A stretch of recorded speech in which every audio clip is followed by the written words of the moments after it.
coming to the fifth point, this is very important. ठीक है, intern communicate professionally. Now I want to say you something here that जो जिस तरीके से तुम आपस में बोलते हो, कॉलेज में बोलते हो, एक दूसरे से बोलते हो, इवन अपने टीचर्स से बोलते हो, ठीक है, प्रोफेशनल वर्ल्ड में उस तरह की कम्युनिकेशन नहीं चलती है। इस बात को बिल्कुल ध्यान रखना। क्यों नहीं चलती है? क्योंकि तुम जब आपस में बोलते हो, so you are not talking anything related to your work, related to the profession in which you are. उसकी कम्युनिकेशन ही दिन भर होती है कि भाई ये करना है, उसे करना है, उसको आगे बढ़ाना है, पीछे करना है, वो वर्क है, वो आपको दिन में वही करना है। यहाँ आप क्या करते हो, आपस में चैटिंग कर ली, हंसी मजाक कर ली, ठीक है, टीचर से बोल लिए आप।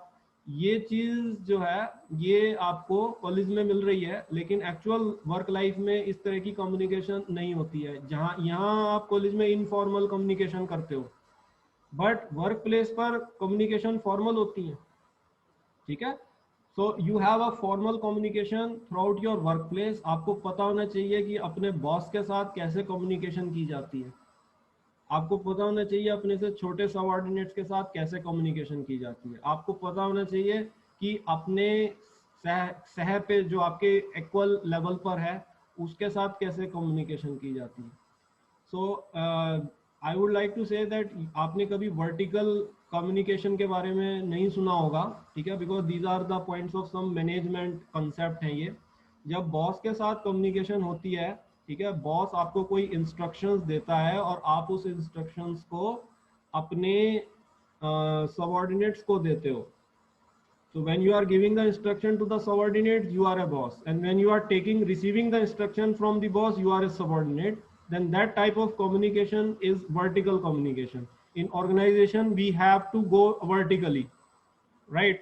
Instructions are followed right from the top to bottom. They are never coming from bottom to top.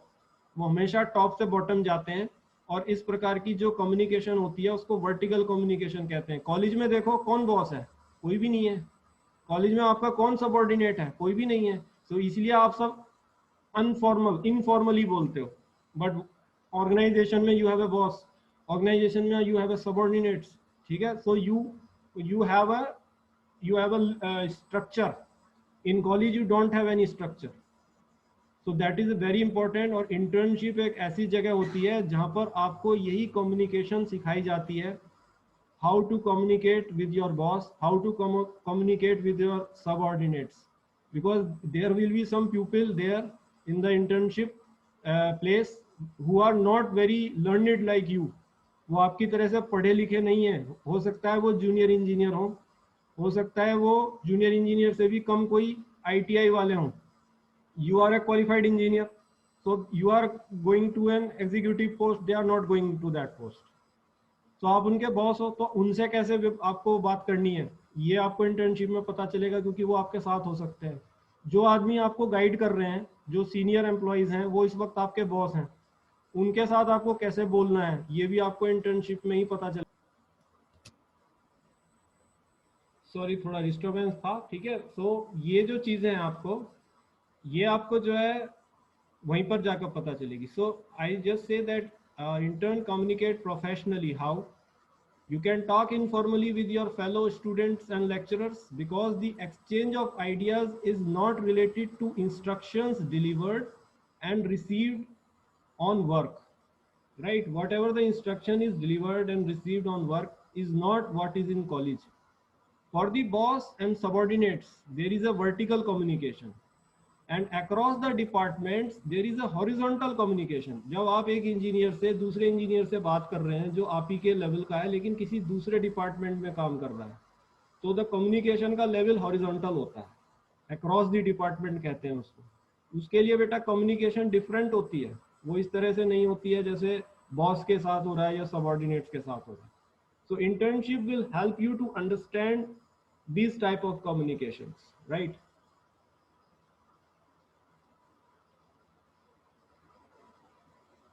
Then coming to an important point about this, intern build network, right? So you have learned about this कि internship is a place where you are doing networking, and networking is very important. Why? Because networking create opportunities. Either you must be genius enough to create opportunities for yourself like an entrepreneur who fly high alone and have distant vision. But intern is about job and not about startup. आपको अक्सर college में कहा जाता है startup कराने के लिए, entrepreneurship development का पेपर भी है फाइनल ईयर में, तो एक वो भी लाइन है, आप चूज कर सकते हो अपना ही कुछ करने की। बट मैं अभी फिलहाल उसकी बात नहीं कर रहा हूँ, क्योंकि अगर अपना कुछ करना है तो इंटर्नशिप की जरूरत नहीं है। लेकिन यहाँ क्योंकि मैं इंटर्नशिप को अवेयर करा रहा हूँ, तो इंटर्नशिप नौकरी के लिए होती है। तो अगर हमें नौकरी करनी है तो बेटा हमें नेटवर्किंग करनी होगी, क्योंकि एंटरप्रेन्योर का जो विजन होता है वो बहुत डिस्टेंट होता है। He is like an eagle. You know, eagle never fly with birds. Eagle fly very high. Eagle fly alone and have distant vision. इसकी जितनी दूर तक की नजर होती है इतनी किसी चिड़िया की नहीं होती। तो वो बात नहीं, intern fly together, they are birds. ठीक है, so they have to do networking to get job and to get opportunities. So, but intern is about job and not about startup. So to survive, you need opportunities which will only come by networking. आप जब opportunities को ढूंढेंगे तो आपके यही network जो वहाँ पर दूसरे इंट्रा थे वो आपके फ्रेंड बने हुए होंगे, वो आपको पास ऑन कर सकते हैं अपॉर्चुनिटीज इन देयर कंपनीज। या ये जो आपके कलीग, ये जो सीनियर ऑफिसर्स थे वहाँ पर, सीनियर जो एम्प्लॉयज थे जिन्होंने आपके वर्क को देखा, उनसे भी आपने नेटवर्किंग करी। तो नेटवर्किंग करी तो मतलब जान पहचान आपकी उनके साथ अच्छे से हो गई, तो उन्हीं की नेटवर्किंग करने से आपको जॉब मिलेगा।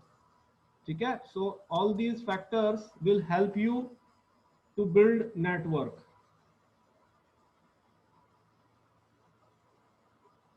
So internship is a place where you can build this networking, because networking is needed to create opportunities.